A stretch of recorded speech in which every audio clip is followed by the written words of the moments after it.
मुजफ्फरनगर में हाल ही में हुए जानलेवा हमले के मामले को लेकर कश्यप समाज में भारी आक्रोश देखने को मिल रहा है। ऋषिवादी कर्मशील यंग परमार्थी पार्टी के नेतृत्व में समाज के लोगों ने मुख्यमंत्री के नाम जिलाधिकारी के माध्यम से एक ज्ञापन सौंपा है। ज्ञापन में राजेंद्र कश्यप और अनुराग कश्यप पर हुए हमले के मामले में निष्पक्ष जांच, मुकदमे में सही धाराएं जोड़ने और सभी आरोपियों की जल्द गिरफ्तारी की मांग की गई है। इसके साथ ही पीड़ित परिवार की सुरक्षा सुनिश्चित करने की भी अपील की गई है। संगठन ने साफ चेतावनी दी है कि यदि प्रशासन ने जल्द कार्रवाई नहीं की तो कश्यप समाज के लोग सड़कों पर उतरकर धरना प्रदर्शन करेंगे, जिसकी पूरी जिम्मेदारी शासन प्रशासन की होगी। राखी रानी, हमारे पिताजी भाई को लेने गाड़ी से गए थे और वहाँ से एकदम कोई लोग आए गाड़ी से उतर के और पापा पे हमला बोल दिया। भाई का मारपीट कर दी, चक्कू से मारा, बुलेट मारा, पेट में चाकू देने की कोशिश की, कमर में चाकू लग रहा है, सिर फाड़ रखा है। सीधे सबाब में कोई पता नहीं था। वे चुप हो जाओ, वे तो हथियार लेके आए,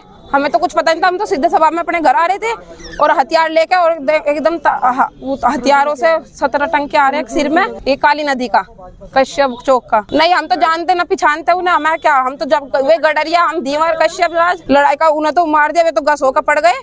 और फिर मेरे छोटे वाले भाई गए वहाँ पे, उन पर फिर हुआ और हमें कोई अब कुछ कार्रवाई नहीं चल रही हमारे यहाँ पे। सब करा रखी, रिपोर्ट भी कुछ नहीं अच्छी लिख रखी उसमें। वे भैया बात कर रहे हैं, अभी हमें उसके बारे में पता नहीं। भैया आ रहा है, इसलिए हम मांग करने के लिए आए हैं, हमारे को इंसाफ दिलाए। एक हफ्ता होगा कोई कार्रवाई नहीं करी जा रही है। एक हफ्ता सीरियस हालत में है पिताजी हमारे, खून की उल्टी लग रही है। मेरा नाम डॉक्टर अंकित कश्यप है। ये राजेंद्र कश्यप का मामला है। इन पर कुछ विवादित लड़कों ने आक्रमण किया था और वे घायल है, ज्यादा विपत्तिजनक है, हॉस्पिटल में लेटे हुए हैं और सीरियस मामला है। महर्षि कश्यप चौक का मामला है, वे वहाँ पर उनका आना जाना रहता था और कुछ विवादित लड़कों ने उन पर आक्रमण किया, अटैक किया। लूटपाट का भी मामला है, तो गंभीर मामला है। रंजिश कुछ नहीं थी, बस दारू पी के उन्होंने लूट का मामला जोड़ा है। और बुजुर्ग व्यक्ति है भाई, समाज के सम्मानित व्यक्ति है, अगर उनको न्याय नहीं मिलता तो मामला गड़बड़ हो जाएगा। देखो, ये आश्वासन देते हैं, अगर आश्वासन सत्य हुआ तो हमें इनका पूरा समर्थन करेंगे, अगर आश्वासन झूठा हुआ तो भाई बड़ा आंदोलन होगा। एसएसपी ऑफिस एक मांग के लिए आए हैं कि राजेंद्र कश्यप का अज्ञात लोगों द्वारा जानलेवा हमला किया गया था उनके ऊपर, और ये घटना है 17/3 की करीब 10 बजे की। और गंभीर हमला, धारदार हथियारों के साथ में गंभीर हमला किया गया था। और चोट इतनी है कि अगर थोड़ी सी लापरवाही हो जाती है और समाज के या कोई आसपास के लोग ना बचाने के लिए आते, उनकी जान भी जा सकी थी। लेकिन पुलिस ने अपराधियों से साँठ-गाँठ करके केवल नॉर्मल धारा में मुकदमा पंजीकृत कर लिया। पहले हमने ज्ञापन दिए एसडीएम साहब को, उन्होंने भी आश्वासन दिया कि स्पष्ट इसमें जांच होगी। और फिर एसपी सिटी साहब के यहाँ पे आए थे, एसपी सिटी साहब ने भी थाने में कॉल करके कहा है कि इसमें सीसी फुटेज वगैरह निकलवा के और सही तरह से इसकी जाँच करके सुसंगत धाराओं में मुकदमा पंजीकृत होगा, धाराओं की बढ़ोतरी।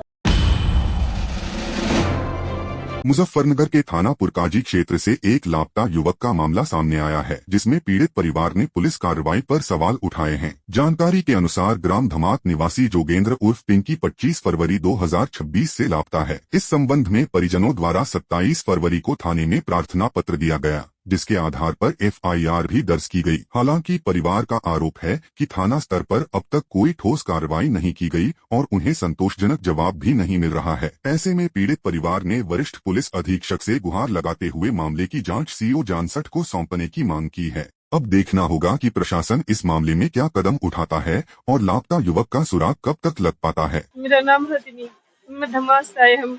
मेरे पति घर से ले जाए गए और क्या नाम, उन्हें दारू पिया के गायब करके घर से। उनका यूँ कहना कि क्या नाम, मैं घर पे छोड़ के, पर घर पे नहीं आए। मेरे पति गांव के ही हैं। उनका दोस्त है एक दिनेश, एक प्रमुख है भंवर सिंह। उन्होंने धोखेबाजी से 5 बीघे जमीन करवा रखी हमारी।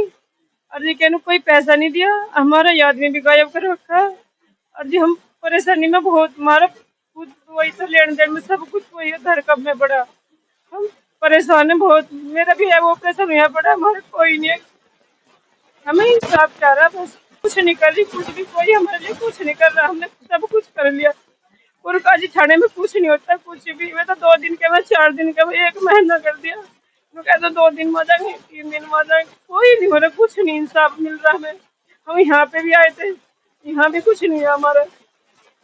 हमें इंसाफ चाह रहा, बस हमारे यहाँ भी हमें चाह रहा सब ठीक ठाक। इंसाफ नहीं मिला, मैं यहीं से मर जाऊंगी। हम उठने के लिए हमसे यहीं आत्महत्या करूंगी, यहीं से उठने की नहीं, बिल्कुल भी इतना हमें इंसाफ नहीं मिलने का। मामला हो जी, जमीन की भाई का भाई गया। अब उसका 25 तारीख को लापता हो गया, आज तक कोई हमें इंसाफ नहीं मिला। जिन्होंने जमीन में कोई थी वही पैसे काट कर बैग में तो जिसकी लगवाई उसमें वही से निकालते नजर आएगा।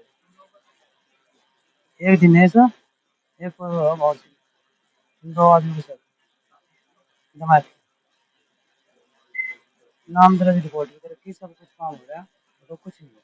कल वाला लाश मिली उसमें 99% उम्मीद दिया वही है हमारा भाई।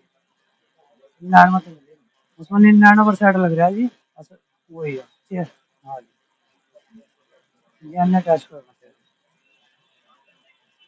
जिसको भाई चाहिए DNA टेस्ट लाश मिल जाए बस और क्या है मिल जाए और कुछ नहीं। चौधरी रविंदर सिंह गुर्जर, राष्ट्रीय अध्यक्ष, राष्ट्रीय गुर्जर महासभा। देखो अभी 25 फरवरी को जोगिंदर नाम के जो पुरकाई थाना पड़े है उसमें धमात गांव है, तो वहां से जोगिंदर नाम के जो है व्यक्ति गायब हो गए जिस परिवार के जिम्मेदार हैं, और पुलिस में भी इसकी तहरीर दे दी। उन्होंने कुछ जमीन बेची, अपनी जमीन बिचवाने में जो साथ थे उन्हीं जभी से वे गायब है उसमें, और उसमें तहरीर भी दे दी, लेकिन पुलिस जो है उसमें किसी प्रकार की कोई ठोस कार्रवाई उसमें नहीं करी। हमने पुलिस को बार बार मिल रहे, थाने में भी जा रहे, इंस्पेक्टर साहब जो है वहाँ गाँव में भी आए थे, टाइम भी खूब 2 दिन का 5 दिन का 8 दिन खूब दे दिया, लेकिन जो है जांच ढंग से नहीं हो रही। तो हम ये चाह रहे इसमें तो ये जो आईओ है इन्हें हटाकर किसी ईमानदार आदमी को दी जा, और जो इसमें जल्दी परिवार को न्याय मिले, ये हमारी इसमें मांग है। हाँ जमीन भी बेच रखी उन्होंने, कुछ पैसे देखो जमीन चली गई, जमीन भी जाने वाली है, पैसा चला गया, आदमी भी चला गया, पत्नी पीछे बैठी पैर टूटा हुआ, कितनी बड़ी विपदा इस परिवार पर पड़ी। लेकिन जब पुलिस प्रशासन जो है इसमें किसी प्रकार की ठोस कार्रवाई नहीं कर रहा, परिवार दुखी है। थाने में भी जा लिया, यहाँ भी मिल लिया, सीओ साहब से भी मिल लिया, सब चीज मिल ली, लेकिन तो 2 दिन का 5 दिन का 8 दिन का टाइम मिला है, कार्रवाई कोई इसमें उचित कार्रवाई नहीं हुई।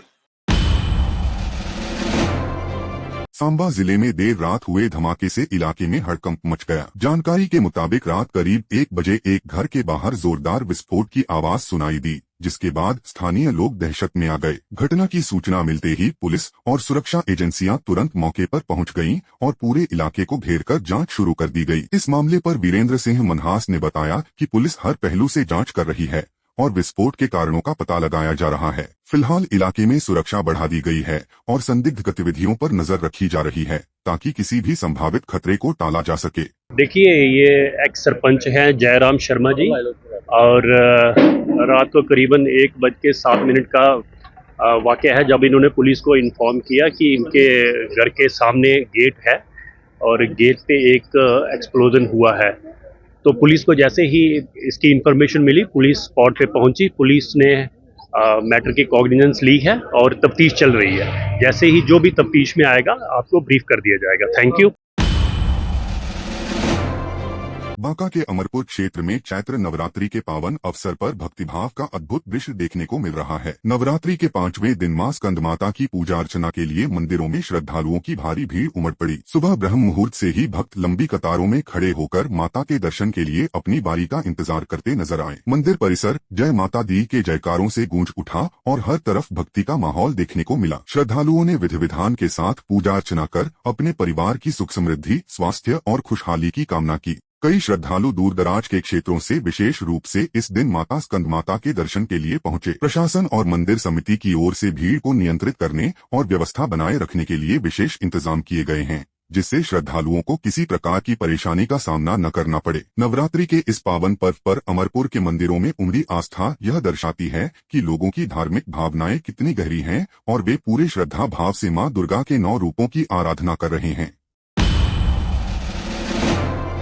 देखिए, आज वहाँ पर वडोदरा में एक कार्यक्रम में हमारे नेता, लोकसभा में विपक्ष के नेता राहुल गांधी जी आ रहे हैं और अखिल भारतीय आदिवासी कांग्रेस के तरफ से वहाँ कार्यक्रम का आयोजन किया गया है। आदिवासी समाज के सामने जो अनेक मुद्दे आज है, जिस तरह से उनके ऊपर अत्याचार की घटनाएं हो रही है, जिस तरह से उनके विकास के कामों में नज़रअंदाज करने की कोशिश भारत सरकार की ओर से हो रही है, ये तमाम मुद्दों पर वहाँ पर चर्चा होगी। देखिए, अखिल भारतीय आदिवासी कांग्रेस से जुड़े हमारे तमाम साथी वहाँ पर उपस्थित रहेंगे। गुजरात के हमारे सभी प्रमुख नेता भी आज वडोदरा में उपस्थित रहेंगे। बहुत बड़ी बात है कि जनता का आशीर्वाद, वो गुजरात में भी मुख्यमंत्री रहे, हमेशा आशीर्वाद मिलता रहा, और देश में भी तीसरी बार प्रधानमंत्री का सौभाग्य मिलना। पहले रहे कांग्रेस के प्रधानमंत्री नेहरू जी, लेकिन उनके समय में कोई दूसरी पार्टी नहीं थी, एक ही पार्टी कांग्रेस थी। लेकिन आज के दिन में अपने बलबूते जनता के आशीर्वाद से 3 बार प्रधानमंत्री बनना, यह साधारण बात है। प्रधानमंत्री जी को बधाई देते हैं कि सबसे लंबे काल तक के लिए जो अभी सेवा करने का, और आगे और हम 2029 में भी फिर मौका मिलेगा, जो जनता का रुख देख रहे हैं। और आज उन्होंने एक पत्र भी लिखा है मुख्यमंत्री जी को, 3 पन्ना का, और बिहार दिवस पर वो पत्र लिख करके मुख्यमंत्री जी को बधाई दिया है। और बिहार के बारे में जो उन्होंने बात लिखी है, बिहार के लोग कैसे गुजरात में मेहनत करके काम करते हैं, या बिहार के लोग जो भी प्रधानमंत्री जी देश के बाहर जाते हैं, सूरीनाम में, फिजी में, मॉरिशस में, वहाँ पर जो बिहार के लोग 100-150 वर्ष पहले गए, उनसे मिलते हैं। आज भी वो लोग भोजपुरी में जब बात करते हैं, बिहार 100 वर्ष से नहीं आया, उनका तीसरा या चौथा पीढ़ी होगा, या आज भी रामायण और तुलसी लेकर रखते हैं। वो बात भी उन्होंने चर्चा की है, बिहार के इतिहास के बारे में चर्चा की। बिहार में जो काम हो रहा है इंफ्रास्ट्रक्चर का, वो सब बात उन्होंने मुख्यमंत्री जी को पत्र लिख करके बताया।